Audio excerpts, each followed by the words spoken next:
उत्तर प्रदेश के मुख्यमंत्री योगी आदित्यनाथ ने अपने नोएडा और ग्रेटर नोएडा दौरे के दौरान हजारों करोड़ रुपए से ज्यादा की कई विकास परियोजनाओं का लोकार्पण किया, शिलान्यास किया। इस महत्वपूर्ण दौरे में बुनियादी ढांचे के विकास, औद्योगिक निवेश को बढ़ावा देने और सार्वजनिक परिवहन व्यवस्था को मजबूत करने के लिए कई बड़े कदम उठाए गए हैं। साथ ही उन्होंने कानून व्यवस्था की समीक्षा भी की है।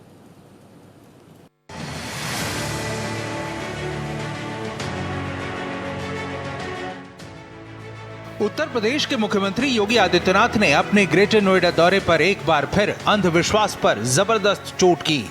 नोएडा में आयोजित यूपी इंटरनेशनल ट्रेड शो के कार्यक्रम को संबोधित करते हुए उन्होंने नोएडा से जुड़ी एक दिलचस्प कहानी भी सुनाई कि कैसे साल 2017 से पहले गौतम बुद्ध नगर जिले को मुख्यमंत्रियों के लिए मनहूस माना जाता था। 2017 में जब सीएम बनने के बाद वो खुद मेट्रो का उद्घाटन करने पहुंचे थे तो लोग हैरान रह गए थे। उन्होंने कहा कि न सिर्फ वो अपशकुन वाला अंधविश्वास टूटा है, बल्कि पिछले 9 वर्षों में जिस जेवर क्षेत्र की पहचान पिछड़ेपन और असुरक्षा से होती थी, आज वही क्षेत्र जंगल राज से मंगल राज की ओर बढ़ चुका है।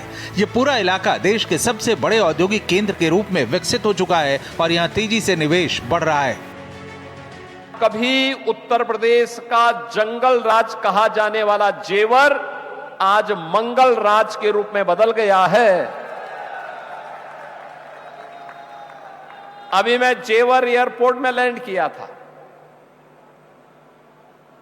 कितनी शानदार एयरपोर्ट की सौगात प्रधानमंत्री जी के कर कमलों से मिली है और अब उसने कॉमर्शियल फ्लाइट शुरू कर दी है।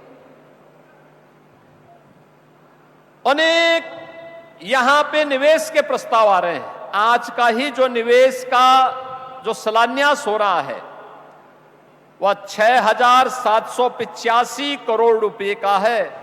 नोएडा और ग्रेटर नोएडा दौरे के दौरान सीएम योगी ने हजारों करोड़ की भव्य औद्योगिक और विकास परियोजनाओं का लोकार्पण और शिलान्यास किया, जिससे जिले के औद्योगिक विकास, रोजगार और इंफ्रास्ट्रक्चर को नई दिशा मिली है। इनमें सबसे अहम है इस बड़ी और भव्य इमारत का उद्घाटन। दरअसल यूपी के सबसे अमीर प्राधिकरण नोएडा अथॉरिटी को 50 साल बाद अपनी ये इमारत मिली है। नोएडा के सेक्टर 96 में करीब 390 करोड़ की लागत से बने नोएडा प्राधिकरण का नया भव्य प्रशासनिक भवन तैयार हुआ है, जो नोएडा के विकास का मुख्य केंद्र बनेगा।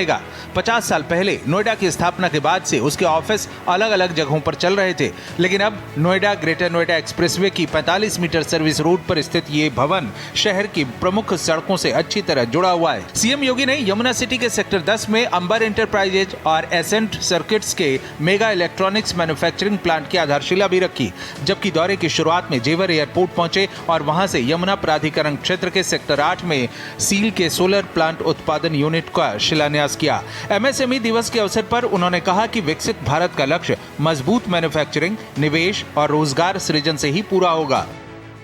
आज प्रधानमंत्री मोदी जी का ही वह विजन है जिसके कारण उत्तर प्रदेश अब मोबाइल मैन्युफैक्चरिंग का हब भी बना है। यानी देश के अंदर जो भी मोबाइल फोन बन रहे हैं उनमें 55% आपके इसी ग्रेटर नोएडा, नोएडा और उत्तर प्रदेश के अंदर बन रहे हैं। और इलेक्ट्रॉनिक कंपोनेंट के भी अब तक जो भी बन रहे हैं उनमें 55 से 60% यहीं पे बन रहे हैं। और मेरा मानना है कि अंबर ग्रुप के साथ कोरिया सर्किट का यह निवेश इलेक्ट्रॉनिक मैन्युफैक्चरिंग की दिशा में एक नया क्रांतिकारी कदम होगा। 2027 के चुनाव के मद्देनजर प्रमुख विपक्षी अखिलेश यादव लगातार योगी सरकार पर हमले कर रहे हैं। मौका चाहे कुछ भी हो, वो सरकार को घेरने से चूकते नहीं। जो लोग इस माहौल को समझ रहे हैं वो जानते हैं कि उत्तर प्रदेश में भारतीय जनता पार्टी को हटाना कितना जरूरी है। मैं फिर कहता हूं, वो बात दोहराता हूं, यूपी में भारतीय जनता पार्टी जीत गई। मैं डरा नहीं रहा हूं। बंगाल का चुनाव तो देखा ना सबने, यहाँ के बाई इलेक्शन तो देखे ना। आप अगर मेरे जाने के बाद लालजी वर्मा जी आएंगे, उनसे पूछ लेना उनको हराने के लिए प्रशासन ने और शासन ने क्या किया था। उत्तर प्रदेश में चुनाव भारतीय जनता पार्टी जीत गई तो आखिरी बार वोट डाल रहे हो गया, भविष्य में चुनाव नहीं होगा।